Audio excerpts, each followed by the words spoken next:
Okay, let's just dive right in.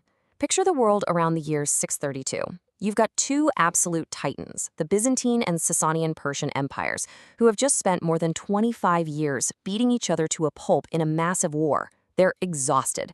And then, almost out of nowhere, this new power explodes out of the Arabian desert. In just 20 years, it carves out an empire stretching all the way from North Africa to Central Asia. This is the story of one of the fastest and most world-changing military expansions in all of human history. So that's the big question, right? It's something historians have been fascinated by for centuries, and it's exactly what we're going to unpack. Now, while the Caliphate took on both empires, we're going to focus on the campaign against the Byzantines, because it was just so incredibly fast. What were the ingredients for this perfect storm of conquest? Was it pure military genius? Were their enemies just too weak? Or was it a whole new kind of motivation? Let's break down how it all came together. So, to really get this, you have to understand the state of the world at that moment. The two giants of the age, the Byzantine or Eastern Roman Empire and the Sassanian Persian Empire, had just finished a war that left them both completely shattered. They were broke, their armies were depleted, and they were basically hollowed out from the inside. This created a huge power vacuum right on the doorstep of the Arabian Peninsula. And into that vacuum stepped a new, unified, and incredibly motivated power. This is where our story really kicks off. You know, the first moves weren't some big, dramatic invasion. The first caliph, Abu Bakr, sent 4 separate army divisions into Byzantine Syria. But his instructions were really interesting.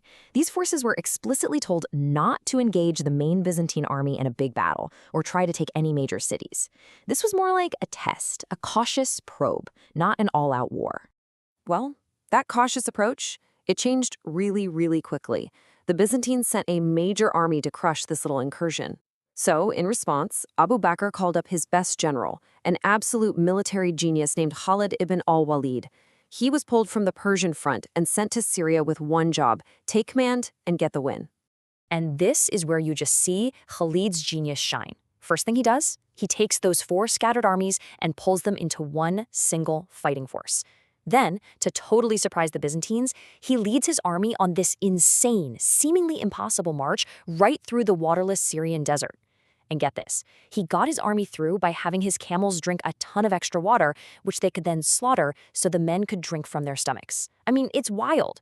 This crazy move let him get completely behind the enemy, and at the Battle of Ajnadain, he just shattered the Byzantine army. The first big test was a massive success. With that victory, the floodgates were open. What started as a cautious test had just turned into a full-blown invasion, and all the momentum was now on their side. But then something really weird happens.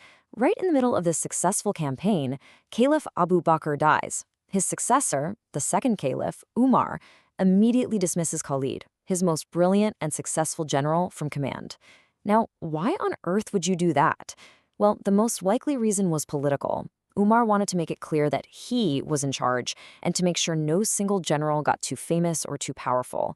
It's an early sign of the political growing pains this new empire was about to face.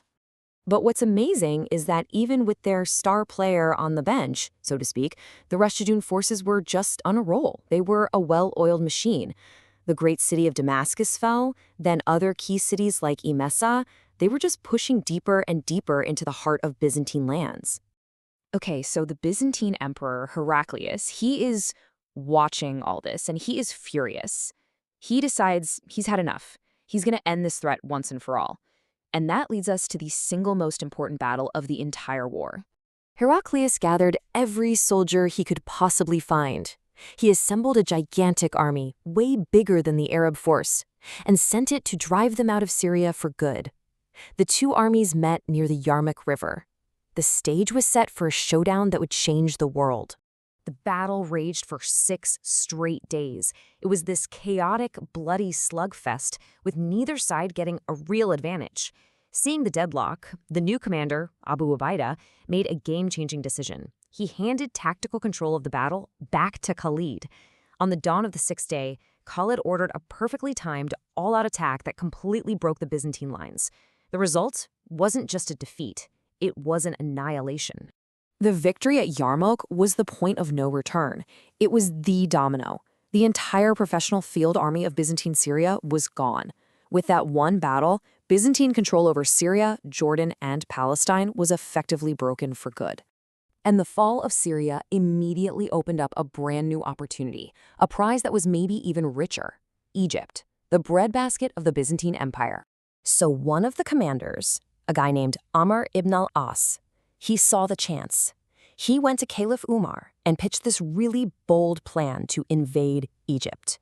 At first, the caliph was hesitant. This was a massive undertaking. But Amr was persuasive, and he eventually got the green light. And Egypt fell with shocking speed. A huge reason for this was the local population. See, Byzantine rule had been really repressive, especially to the local Coptic Christians. So when the Rashidun army showed up, a lot of locals just didn't fight back. Some even actively helped the invaders against who they saw as their former tormentors. After another big win at Heliopolis, most of Egypt was conquered in just 2 years. So far, these have all been land victories. But to truly control the rich Mediterranean coast they had just conquered, the Caliphate had to do something no Arabian power had ever done before. They had to master the sea. And the speed here is just astonishing. First, they used the shipyards and expertise of the Syrian coast they just conquered to build a powerful navy, basically from scratch. Then, boom, they crush a Byzantine naval attempt to retake Alexandria. Then they go on offense, capturing Cyprus, then Rhodes. And the final blow came in 655 at the Battle of the Masts, where this brand new navy utterly destroyed the Byzantine fleet. In about a decade, they went from a desert power to the new masters of the Eastern Mediterranean.